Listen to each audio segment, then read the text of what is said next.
Guinée ak ñoom seen waxaale sax ci Sénégal loolee lépp gannaaw 20h bi lay doon partie bu njëkk bi ñu jagleel ko njàng bi suba di bac général ci lay door bu ko defee ndongo yi delluwaat ci classe yi daal di sóobu ci examen yi waaye conditions yi dina baax ñu taxaw ci encore une fois ci contexte bi ñu nekk nawet la waaye it ñu ngi ci Covid bi leneen nit loo xamante ni njàmbat la jóge ci enseignants yi bokk na ci rappel yi nga xamante ne liñ leen di fay lañ ci teq dafa bëri moo tax nag tey ñu dalal Abdoulaye Ndoye bu CUSEMS nekk secrétaire général bi monsieur Ndoye dalal jàmm ci plateau. maa ngi lay nuyu Aram Touré di nuyu Papis Diaw di leen remercier ci invitation bi di nuyu suñuy militants sympathisants di nuyu jàngalekatu Sénégal yëpp di nuyu parents d'élèves ak élèves yi et di ndokkeel ñëpp ci at bu bees bi di ñaan yàlla defal ñu ci sutura jàmm te jëlee fi mbas mi. amiin yaa rabbi Papis ziar naa la. alors maa ngi lay delloo ziar Aram di delloo ziar sunu gan ci li nga xamante ni moom mooy waxtaan bi ñu war a waxtaanee. di nekkaat nag parents d'élèves rek saa yu ma la yëg Ndoye rek man damay nekk parents d'élèves di défendre ñu tam parents d'élèves. d'accord alors dañuy njëkkee ci loo xamante ni tey ci xibaar. gisee ngeen ak waa direction de la solde waxtaan boo xamante ni certainement jëm na ci rappel yooyu waxtaan boobu lan ngeen ci jële jërëjëf Aram dama bëgg a wax ni tey daje nañu ak ministère des finances parce que ministre bi ci boppam jëwriñ bi moo ñu convoqué les 7 syndicats les plus représentatifs ñu wuyu ji ko bu ñu ñëwee ñu utal ko lay ne ñu dafa am réunion présidence man sama bopp bettuma wax naa ko ñu fa teewoon neewoon naa leen ni ministre bi mësuta teew ci réunion monitoring. ndax lan loolu moom moo ko xam mësul bu ñu ko falee ba léegi mësuta rencontrer syndicat enseignants yi alors que dafa am des questions yoo xam ne qui relèvent de son département pourtant ku ko wuutu ku ko jiitu woon ci poste bi dañu doon dajeex moom daje régulièrement pour régler le ministre Amadou Ba utal nañ ko lay nag mais pour bañ ñu ne dañu def la politique de la chaise vide ñu toog directeur général budget directeur de la solde ak conseiller technique ministre bi ak ñun membre G7 ak le représentant du haut comité du dialogue social ñoo fa newoon lu waral waxtaan bi mooy lu ñuy wax surimposition di fàttali nag ni waa CUSEMS seen préavis bu 5 novembre 2019 bind nañ ko ci point 3 ñetteel poñ bi dañu ne nañu dakkal surimposition rappel d'intégration rappel validation rappel d'avancement lan mooy surimposition mooy maanaam ci tubaab lu ñuy wax perception indue ou ponction indue parce que contraire aux principes fondamentaux régissant la légalité de l'impôt maanaam jël loo xam ne dafa jéggi dayoo teqiku ci jàngalekat yi lu ñu leen war a fay di wax ni rappel boobu du bor boo xam ne bor bu ñu nguur gi yoreel la dette la parce que bu doon lenteur administrative amuloon maanaam boo dugalee sa dossier ñu traité ko nga jot sa acte ñu reclassé la kon nu mu gudd yàgg-yàgg du weesu ñetti weer ñu fay la say rappel mais bu ñu la demee ba ñu ne nit ki fay nañ ko rappel lu juróomi million mooy maanaam toog na lu yàgg benn lenteur administrative plombé na carrière am mënul avancer ñaareel mooy surimposition bi mooy loo xam ne teguñu ko ci yoon c'est une injustice exemple ngi nii kii dañ ko war a fay juróomi million 5 633 741 francs ci ban période mu ngi nii ci période bu mu def vacation maanaam rappel bu ñu ko war a fay bi ñu ko fayee 5 millions somme bi 5 633 mooy somme globale bi ñu génnee ci 2 776 731 mooy retenu impôt ñu fay ko 2 857 010 francs te ci 2 857 010 francs yi salaire am bokk ñu si ak avance tabaski kon ci 5 millions yi dagg nañ ko 3 millions ñun dañu ne loolu du yoon parce que jàngalekat ba ñu la fay impôt parce que l'impôt képp koo xam ne da ngay liggéey Sénégal da ngay fay l'impôt mais lu am ni dañu ne dafa jéggi dayoo te lii du lu bees ci Sénégal mais techniquement naka nga ko mën a justifier ñu naka lañ ko war a mën a justifier est-ce que impôt mën nañ tëb rek d'office rek dagg nit impôt sans mu am justification. xam nga ñun débat technique boobu lu ñu mën a wax mooy lu ñuy wax jurisprudence reclassé 2006 yi dañu amoon problème sur imposition nguur gi nangu ne sur imposition am na ba pare ñu rétablir dans leur droit mooy ñu rembourser leen lu ñu leen yoreel dem nañu sax ci at yu passé dañu ne koo xam ne gis nga ni lu ñu la dagg dafa ëpp na nga def réclamation ñu ci bari rembourser nañu parce que état mun na juum ci ñaari fànn mën na juum yow agent bi mu fay la lu ëpp lu ñu naan trop perçu mais da lay jox ordre de recette parce que nguur kenn du ko yoree mën na juum tamit ci dagg comme lu ñuy def impôt yi nii parce que lii du impôt lii sur imposition la. boo ko daggalee mooy sur taxe maanaam dañoo juum kon état bi dafa juum. non lii du juum dama la ne. état bi lu mu def nii lii. tayeef la ça veut dire lii du juum rek tayeef la parce que mënoo jël nit ki fay ko 5 millions yoreel ko bor xaarloo ko mu sonn. nga ñëw ba pare fay ko 5 millions dagg 3 millions yi ba pare di ñu expliquer loolu ñun mënuñu ko nangu dañ leen ne am na jurisprudence moo tax dañu ne. ministre explication ban lañ jox comme argument voilà. non explication bu ñu njëkk a jox. xam nga da ngay def différence entre lu ñuy wax défaillance technique ak dysfonctionnement humain bu ñu leen njëkkee proposé dañu ne lii lu ko indi mooy logiciel paramétrage bu ñuy utiliser solde moo indi problème yi. loolu la ñuy njëkk a wax ñu ne donc il parle de défaillance la foofu défaillance technique la ñu wax mais ñun muy défaillance technique ak défaillance humaine en tout cas jàngalekat yi ils sont lésés et mbir mi du rek jàngalekat moyen secondaire am na doyen faculté nekkoon fi ministre de l'enseignement supérieur bind na sax benn bataaxal wax ni moom loolu du yoon teguñu ko ci yoon kilifa yi bëri woo nañ ma bi ñu déggee suñu réaction di ñu wax ni mbir mi war ngeen ci taxaw parce que du yoon sur imposition racket la jël loo xam ne war ñu ko teg non jaruñu xam nga am na loo xam ne tu n'as pas besoin de révéler ça ici mais ñu bëri parce que agent de l'État même tey le directeur de la solde wax nag mais c'est une question générale mais ñu ci gën a loru mooy jàngalekat yi loolu moo tax nag ñu ne nguur gi ñun lu ñuy xaar mooy sur imposition bi tey bu ñu waxtaanee ñoom dañ leen ne parce que ñoom dañ ñu ne tey ñu ngi def ay jàngat pour alléger impôt bi supportabilité impôt bi kon maanaam nangu nañu ne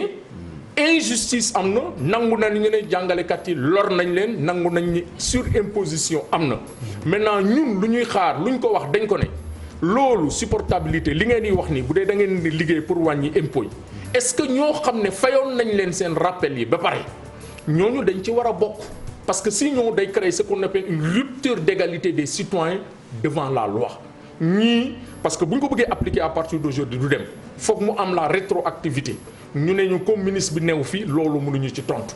ñaareel bi ñu ne leen boo jëlee tey avance da ngay gis ku génn école normale ñu war ko fay rappel de validation mu avancé ñu boole validation ak avancement parce que rappel de validation dañ koy diviser par 3 il paye le tiers c'est-à-dire que yow bu ñu la fayee un tiers du rappel d'avancement loolu aussi injustice la tu es victime ñun dañu ne nañu dissocier rappel d'avancement ak rappel de validation l'un dans l'autre c'est un constat général que tey rappel bi injustice la lorangale parce que. est-ce que teel leen yuuxu aussi comme. kookan la ñu ngi wax ay logiciels ils sont dans les conditions ou dispositions pour rétablir s'il y a erreur est-ce que teel leen yuuxu. non ñun sax dañoo yàgg on s'est résigné à la limite.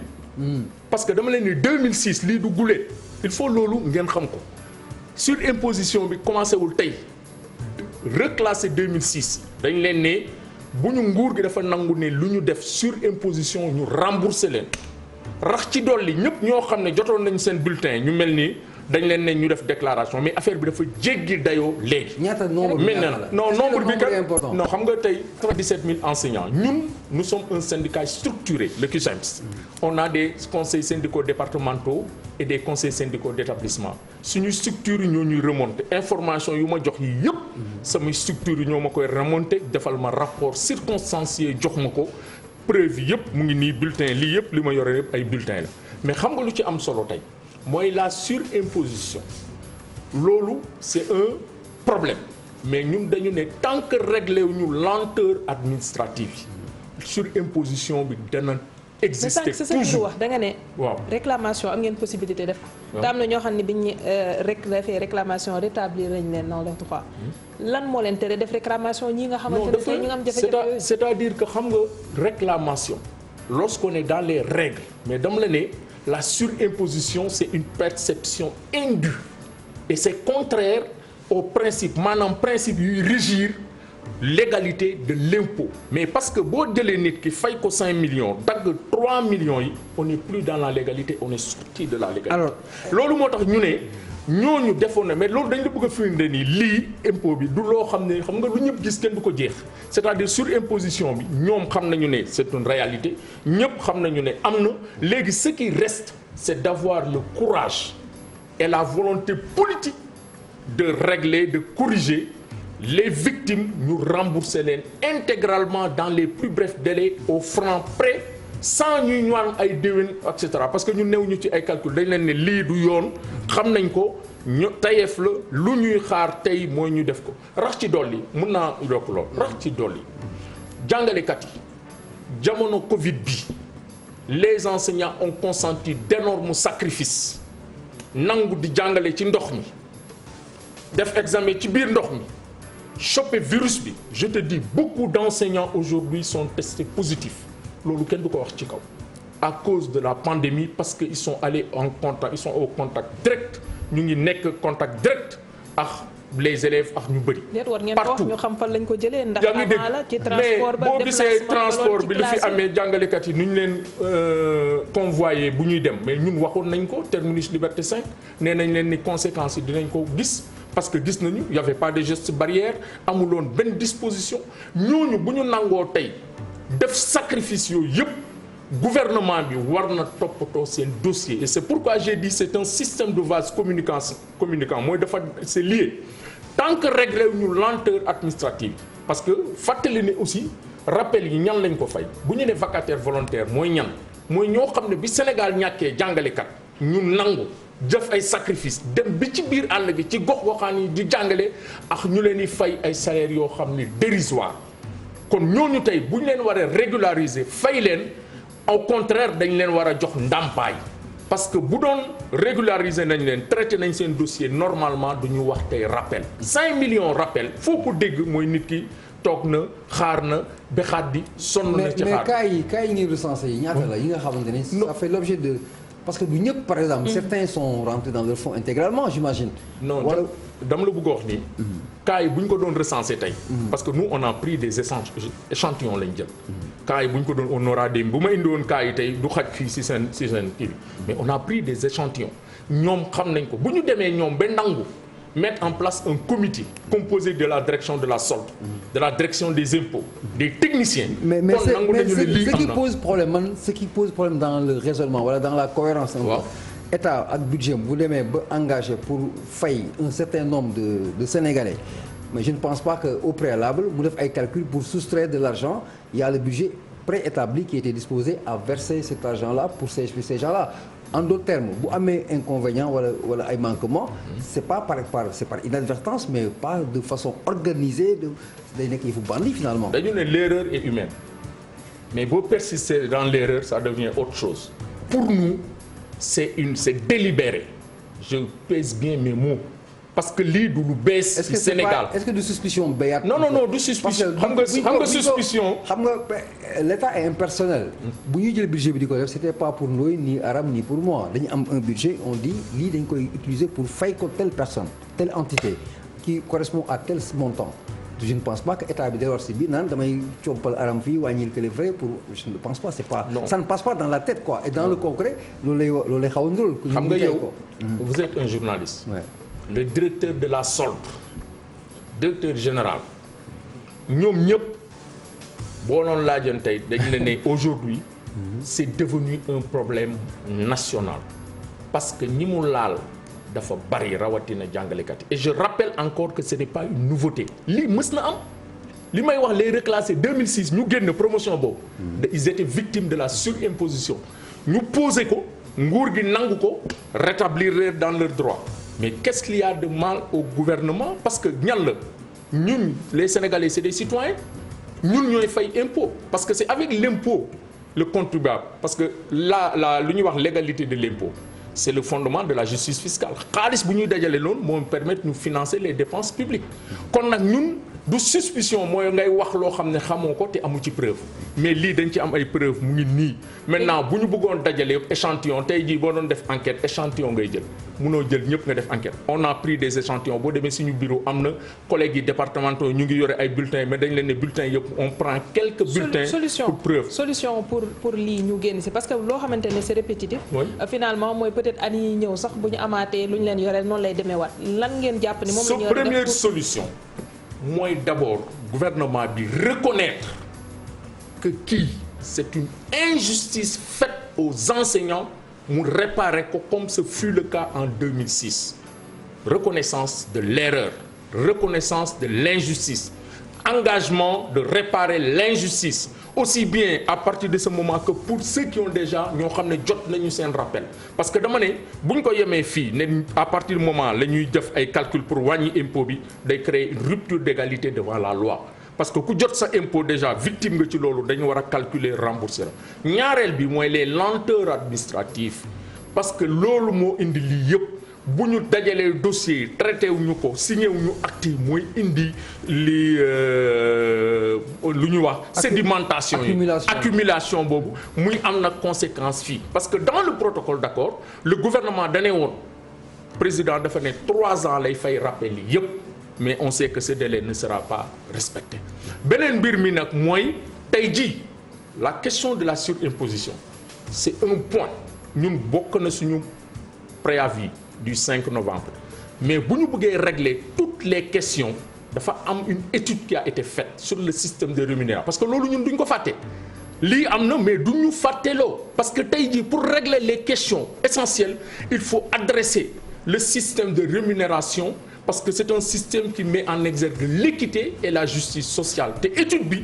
ñu ko def gouvernement moo ko commandité te ñu def étude bi nangu nañu ne amul équité amul justice il y a des dysfonctionnements il y a des disparités donc loolu foog gouvernement bi nangu tegaat ko ci table bi si loolu moo ñuy permettre ñu régler problème. est-ce que yaa ngi wax essentiel aujourd'hui contexte bi est-ce que lii bokk na si essentiel par rapport ak pandémie bi ak contexte bi ça te paraît essentiel. mais ça c'est essentiel. parce que de la motivation xam nga jàngalekat yi ñuy wax c'est les agents de l'État yow yaa ngi liggéey tey mais salaire bu ñu lay jox est-ce que c'est essentiel si. parce que le salaire est un élément de motivation dañu ne l'État ne paye qu'après service fait mais yow yaa ngi wax salaire. mais lii c'est pas un problème de salaire c'est un problème de rappel. oui mais rappel bi ça n'a rien à voir avec la mensualité salariale mais fàtte nga rappel bi bu ñu ko fayoon nit ki il y a 5 ans derrière. 350 000 exemple salaire bu ko jëloon di ko investir mais dina ci am lu mu ci def mais c'est un manque à gagner pour lui 2 fois. d'abord du mën a avancer parce que bu dee yow. comme sa carrière dafa plombé tu ne peux pas compétir au poste de responsabilité tant que avancé woo mais ñaareel bi mooy du am impact sur tes revenus et kooku c'est un élément de motivation. et pour le contexte moi je pense maintenant le contexte moom la aujourd'hui nii mais le contexte là c'est normal parce que le gouvernement le gouvernement n'est pas en faillite. gouvernement li mu bëgg a régler mu ngi koy régler parce que j'ai parlé de la justice fiscale la question de la surimposition day poser la question de la justice fiscale enseignants yi amuñu exonération amuñu bonus fiscal on nous coupe l'impôt à la source. à l'image de plusieurs Sénégalais. voilà bokkuñu on nous coupe à la source. comme tout le monde. non attends defal ndànk. il y a des entreprises au Sénégal qui bénéficient d'une exonération. il y a un bonus fiscal. il y a également aujourd'hui des Sénégalais impôts yu ñuy fay l'impôt n'est pas équilibré nous. boo jëlee jàngalekat entre 30 40 50. mais xam nga dafa am exonération. waaw maintenant problème bi. pour l'entreprise et pour le travailleur. ça problème bi boo ko posé noonu. da nga naan kon rappel yi ñëpp ñoo xam ne amoon nañ avantage yi ñu doon jox ci état bi waruñu ko poser mais ñoom duñ ko poser parce que dañ leen koy jox à temps réel jàngalekat rek mooy laaj indemnité mooy laaj salaire rappel jàngalekat laaju ko dañ ko tooñ avancé wul. ñu dajale xaalisam kupp ko dagg ko surimposer ko teguñu ko ci yoon. alors surimposition boobu noonu. ñu nangu la ko parce que sinon duñu avancer. Elimane Pouye nekkoon secrétaire général bu syndicat des agents des impôts et domaines souligné na ko moom itam wax ne nekk na loo xamante ne ni lu avéré la. mais dañuy bàyyi imposition bi wala surimposition bi nga wax dem ci bac général bi suba ndax génn nañ ci anticiper philo yi gis nañ yenn ci ay image yoo xam ne suñu correspondant yi jox nañu ko ci ay élèves yoo xam ne dugg nañ ci ay salles yu am ndox ci conditions yañ doon defee examen gis nañ tamit bac technique bi beaucoup d'absents noté nañ ko également ci li ñu nekk ci li ñu jëm bac général bi encore une fois dañuy taxawaat ci bac bi nga xam ni moom la ñuy def ren tey amoo ay crainte ci suba bu ñu taxawee ne diw mi kat bagam bi 2020 la ko am. waaw mooy xam nga ñun lu ñuy wax rek magum waxoon naa ko moo gën magum xamoon naa ko ñun nous sommes un syndicat d'alerte. Covid bi bu mu amee ñun position qui sonne sa dafa leer dañu ne mieux vaut sauver des vies humaines que de sauver une année scolaire dañu ne Covid bi dafa am des points de repère le pic n'est pas atteint. loolu ñëpp d'accord nañ ci tey dañu ne Covid bi ñun défi bu ñu mën a relever c'est le défi de la prévention parce qu'on n'a pas les moyens de guérir les maladies la preuve tey jàngalekat yu am Covid bi ñoo xam ne dañ leen testé positif on leur a demandé de se confiner chez eux parce que amuñu fu ñu leen mën a hospitaliser beaucoup de Sénégalais dañ lay wax léegi confiner sa kër ñu yónnee la ordonnance ñu ne l'école est un lieu un espace réduit avec de fortes concentrations humaines ñu ne kon nag nañu fexe lépp lu ñu ciy def ñu jël disposition dañu ne woon le protocole sanitaire il faut le respecter mais dañu ne état bi aussi le contexte a évolué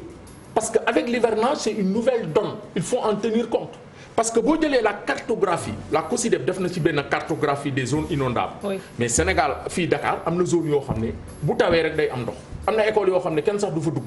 mais kon loolu ñoom gouverner c'est prévoir waroon nañ ko prévoir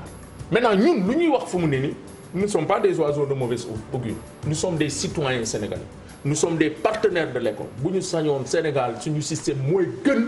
ci àdduna bi mais il faut que état bi di déglu partenaires yi mu éviter la démarche unilatérale et la démarche singulière parce que tey jii il faut tirer les enseignements du passé gis nañu COP bi ay xale yuy def examen seen ndox tànk yépp ne ci biir ndox ay jàngalekat yoo xam ne Kédougou dañu summeeku yenn seen bagage traverser rivière bi pour mën a dem seen centre ay jàngalekat yoo xam copie yi ñu yore mënoon na daanu ci biir ndox mi léegi nag nguur gi comme ci nawet la ñu ne te ñun waxoon nañ leen ne ñoom nee nañu jël nañu disposition yëpp ils n'ont qu'à revoir la cartographie des écoles yuy inondé mais ñu fexe bañ ci organiser examen mais l'autre aspect c'est le défi sanitaire ça veut dire il faut respecter scrupuleusement le protocole sanitaire quoi faisant mooy joxe masque gants gel ba pare mu am ay thermoflash mais également ñu respecter la distanciation physique. urgence bi tey ci biir classe bi suba ñu ngi defi examen. waaw bu ñu naree xoolaat ci cartographie boobu nga def léegi nii école yi nga xamante ne day am ndox ñu bañ fa dugal élèves ñooñu tey organisation boobu encore pour xoolaat yan établissement ñoo disponible pour teg leen. est-ce que loolu noonu c'est faisable nii dans l'immédiat. mais madame Touré kooku il va de soi loolu ñun waru ñoon xaar sax ñu wax leen ko gouverner c'est prévoir. parce que kër tey boo koy choisir sax ce qu'on appelle le site et la localisation booy tabax boo gisee plateau tubaab bi tànn plateau mais te plateau du inondé plateau nu mu taw ndox mi day wàcc dem Anse Bernard wala wàcc ci suuf il faut choisir le site les nu mu encore cuvettes yi ak zone yoo xam ne inondable mais foofu waruñu fa tabax école parce que boo fa tabaxee bu tawee ndox du bàyyi yoonam kon nag ñoom loolu war nañ ko prévoir et comme ils ont été avisés alerté nañ leen wax nañ leen prenez toutes les dispositions parce que encore une fois les enseignants ont consenti tous les sacrifices. mais lan mooy nekk désagrément bi suba lan moo war a mën a constituer désagrément pour ñun Sénégal ñun ñii jàngalekat yi jàmm rek la ñuy ñaanal élèves yi. mais désagrément bi. désagrément xam nga fu mu ne nii on a alerté. désagrément mooy benn problème d'abord on est dans un contexte de pandémie mooy disposition sanitaire yi nañ ko respecter parce que pandémie bi tey jaaxal na ñëpp. boo gisee tey masques yi on a rendu les masques le port du masque obligatoire gel yi nañ ko utiliser distanciation physique yi nañ ko respecter couloir école yi nañ ko respecter mais loolu c'est d'abord un élément le protocole sanitaire day dem dañ ko war a appliquer pendant les examens en tout lieu deuxième aspect nag mooy hivernage kooku mbirum yàlla et loolu moo tax ma ne gouverner c'est prévoir comme mbirum yàlla la foo xam ne yow leer na la fii bu tawee ndox dafay dem nga bañ fa def centre d'examen loolu gouvernement bi ministère de l'éducation war na mën a jël disposition mais ñun lii yëpp waxoon nañ leen ko bu ñu sañoon nag bu ñu wax dëgg mais ñun nous sommes dans notre rôle encore une fois je le dis que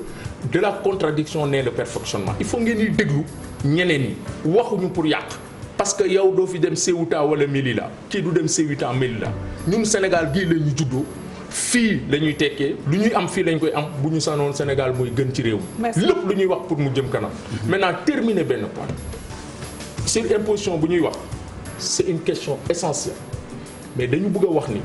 près DMC engagement yu nguur gi jëloo respecté wu FNR complémentaire prélèvement bi reversé wuñu ko depuis 2018 moo tax ñu ne loolu lépp bu ñu ko bëggee adressé tey aujourd'hui il faut résoudre la question du système de rémunération dégg ngeen CUSEMS suñuy wax alignement foog ñu teg ko ci table bi loolu moo ñuy permettre toutes les questions qui tournent autour des salaires des indemnités des impôts ñu waxtaan ci parce que bu ñu ko deful avec les lenteurs administratives lii mooy kon ne maintenant nag ñun lii duñ ko nangooti bu école ubbee parce que yaakaar nañ ni dañu tëdd di nelaw tëdduñu nelaw les gens vont continuer vont reprendre le combat parce que on ne peut pas continuer à signer des accords. Non, on va aller dans le combat parce que gouvernement bi en a aucun respect pour les enseignants. baax Aram Touré ma delloowaat la léegi yi. jërëjëf Fatou Kiné waroon ngaa jeexal ak ki nga xamante ne moo bañ a déclarer pour au moins ñu xam kan la ñu ñëwaat si Abdoulaye Ndoye jeexalee ak li nga xamante ne mu ngi ko doon wax sànq Papis bi muy dem mi ngi naan la bu fekkee ne jamono ji li nga xamante ne ministre bi wax ngeen ko te defaguñ ko ndax dafa am plan d'action bu ngeen déroulé wala dafa am taxawaay boo xam ne di ngeen ko am jëmee ci surimposition bi nga xamante ne yéen ko wax sànq. non xam nga ñun lu ñu jàngat ci nguuru Sénégal mooy boo grèvewul du ñu faj say aaju. et loolu c'est très grave parce que bu dee yow da nga am ay partenaires ay jàngalekat des patriotes ndangu def sacrifice yi ci contexte feebar bi dal leen lu ne dal leen. ñu mënuñu traiter seen dossier rax ci dolli ngay teq loo xam ne da nga leen ko yoreel bor parce que rappel yi du xaalis bu ñuy may bu ñuy lebal bor bu ñu yoreel la te nag bor ku ko yoree ate booy fay ñun loolu dañuy xaar li ay contexte débat technique yooyu yëpp dugg na ci fay jox nañ ma 5 millions mënuñu dagg impôt 3 millions plus de la moitié loolu kenn du ko nangu xel mënu ko nangu injustice la nañ ko réparer ñëpp ñoo xam ne mës nañu am impôt qui rappel nañu calculer réparer ko pour tout le monde parce que injustice la maintenant bu ñu ko deful lépp lu am ëllëg parce que ñun lii mënatul a continuer contexte bi alibi bi mooy pandémie bi mais loolu jàngalekat yi duñ ko nangu système rémunération bi c'est une question essentielle foog nguur gi taxaw ci wax ci bu ko waxul nag jàngalekat yi les gens vont mener le combat loolu na leen leer parce que ñun ku ñu xam lépp lu ñu xam lépp lu ñu am on s'est battu pour l'avoir et on va mener le combat avec les enseignants pour le respect des accords mais surtout pour la revalorisation de la fonction enseignante. Abdoulaye Ndoye, le secrétaire général du CUSEMS. On revient juste après ceci.